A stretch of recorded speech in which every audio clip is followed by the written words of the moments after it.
Halo guys, welcome back to my YouTube channel.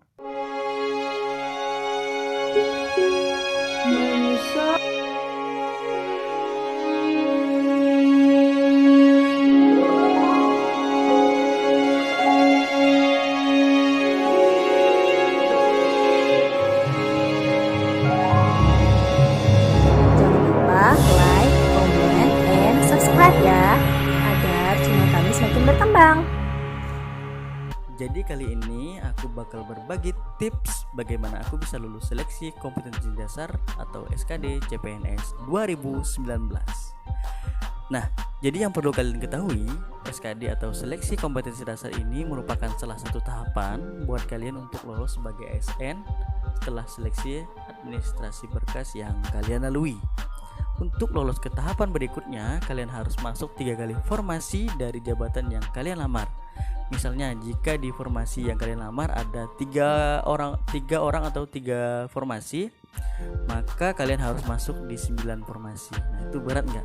Berat nggak? Nggak dong pastinya ya. Nah, selain itu ada komponen yang benar-benar kalian harus perhatikan. Apakah itu?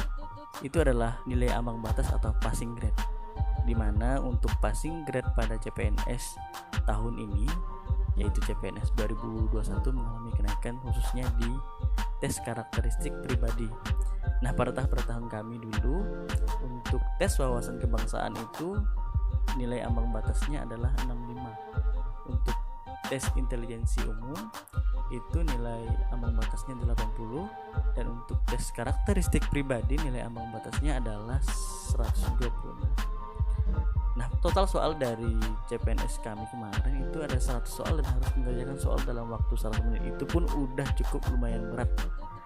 Nah, pada tahun kemarin saya juga udah keteteran di soal-soal terakhir. Namun alhamdulillah selesai dalam 100 menit untuk mengerjakan 100 soal. Pada tahun ini ada kenaikan 10 soal khususnya untuk tes karakteristik pribadi, yaitu menjadi 45 soal. Untuk itu nilai ambang batasnya juga naik guys, menjadi 126. Nah, jadi untuk total dari nilai ambang batas yang harus kalian lalui, yaitu TWK 30 soal, TIU 35 soal, dan TKP 166, maka jumlah minimal nilai SKD kalian adalah 311. Nah, untuk itu nggak ada waktu guys untuk kalian bersantai-santai, leha-leha untuk mengikuti CPNS. Nah, untuk itu saya berbagi tips bagaimana aku bisa lolos di CPNS 2019. Yang pertama, tipsnya adalah kalian harus buatin tekad niat kalian untuk lolos di tes SKD tahun ini. Gak ada waktu buat kalian untuk berleha-leha. Kalian harus buatin tekad untuk bisa lolos. Caranya gimana? Nah, kalau aku dulu, aku buat di wallpaper bagaimana saya harus lulus CPNS 2019 kalau aku dulu. Nah, kalau kalian nanti, saya harus lulus CPNS 2021. Buat di screensaver HP. Kenapa di HP? Karena HP merupakan bagian penting dalam hidup kalian. Bener nggak? Contoh, mau makan lihat HP, bangun tidur lihat HP, selesai mandi mau kerja lihat HP. Alangkah baiknya kalau kalian yang pertama kalian lihat adalah saya harus lulus CPNS 2021. Itu akan semakin meningkatkan semangat kalian, fokus kalian untuk lolos di CPNS 2021. Bagiku itu yang paling penting. Itu tips pertama yang aku bagikan. Karena kalau misalkan kalian udah semangat, itu membangkitkan sugesti dalam pikiran kalian untuk fokus dan terus belajar. Nah, itu tips aku yang pertama. Untuk yang kedua, cara ini juga efektif buat kalian, apalagi buat kalian yang ikut CPNS sambil bekerja. Nah, kalian kan cuma punya part waktu untuk belajar gitu ya. Jadi kalian nggak bisa maksimal full untuk belajar dari jam berapa sampai jam berapa. Apalagi kalau aku kemarin kerja dari jam sebelum jam 7 udah berangkat kerja, kemudian datang ke rumah udah mau malam. Jadi waktu malam terluangkan waktu untuk belajar. Nah, bagaimana cara aku belajar? Cara aku belajar dulu adalah aku nonton video-video channel YouTube. Nah, kebetulan banyak di YouTube itu video-video channel dalam pembahasan soal SKD. Nah, itu sangat-sangat membantu aku dalam belajar. Dibandingkan dengan tahun 2018 aku belajar sangat monoton. Kebetulan aku tahun 2018 kemarin ikut tes di CPNS. Nah, aku belajarnya cuma dari buku, monoton belajar, dan itu betul-betul nggak works guys. Yang aku lakukan di CPNS 2019, aku nonton channel YouTube, belajar dari materi-materi yang dibahas. Tentunya kalian harus membaca indikator-indikator soal yang akan keluar. Nah, biasanya dibagikan tuh di internet. Pendapat RP pasti membagikan indikator-indikator yang akan keluar di soal SKD kali ini. Nah, yang aku rasakan pada saat menonton YouTube itu ada mentor atau tutor yang mendampingi kita sambil bareng-bareng, sambil santai pulang kerja gitu kan, baca ataupun nonton sambil siapkan kertas sama pulpen untuk coret-coret dikit kalau belajar yang ada hitung-hitungannya. Kalau yang TKP ataupun TWK sambil memahami apa sih cara cepat ataupun cara mudah memahami dari soal. Nah, kebetulan semua itu ada di channel-channel YouTube. Coba deh kalian ketik cara mengerjakan soal SKD. Nah, itu sangat-sangat works dibandingkan aku belajar dari buku monoton, itu sangat-sangat membosankan. Kalian coba tips yang kedua itu.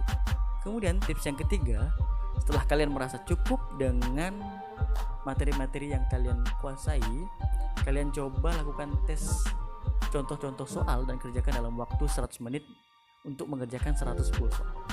Dan usahakan contoh dari soal itu ada kunci jawabannya. Tujuannya untuk apa? Jadi kalian nanti punya hasil, punya nilai bagi berapa sih kemampuan kalian dalam mengerjakan soal SKD. Nah, jadi kalian dapat mengukur kemampuan kalian nih, di mana kalian kurang. Misalkan SKD kalian masih di bawah 166 nih, kalian genjot lagi guys di situ. Kalian pahami lagi setiap soal-soal. Kalian cari tahu cara tips untuk mengerjakan soal itu. Begitu. Kalau ada yang tryout bahasanya yang gratis, itu lebih bagus lagi guys. Kalau aku dulu nggak ikut tryout lagi guys, aku eksekusi sendiri dari nonton YouTube ngerjakan soal. Begitu aku udah yakin dengan kemampuanku, aku siap ikut tes. Coba tips yang ketiga ya. Kemudian untuk tips yang keempat, selama belajar jangan merasa menjadi beban. Jadi buat suasana belajar yang nyaman. Kalau kalian bosan belajar di rumah, pergi ke kafe, nongkrong sama teman sambil sharing-sharing soal-soal SKD, nah itu lebih works. Ciptakan suasana yang nyaman dalam belajar.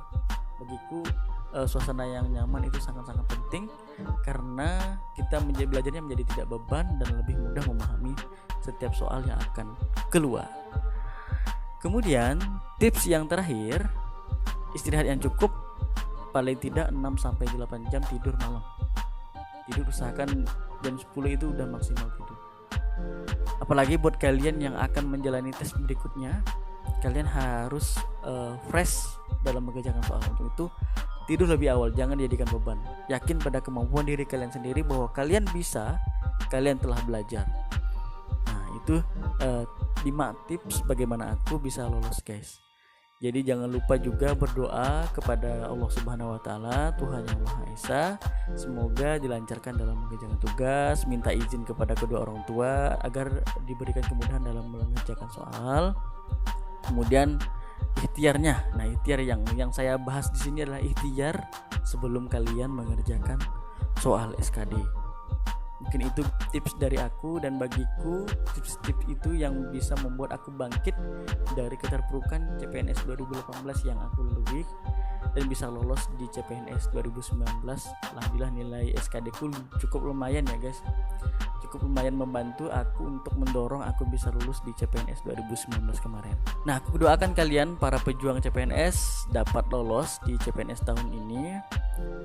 Manfaatkan waktu dan kemampuan kalian, lakukan yang terbaik, tetap semangat, jaga selalu kesehatan, tetap patuhi protokol kesehatan selama pandemi, apalagi nanti tes yang akan kalian lalui tetap menggunakan protokol kesehatan yang ada. Untuk itu jaga kesehatan, makan makanan yang bergizi,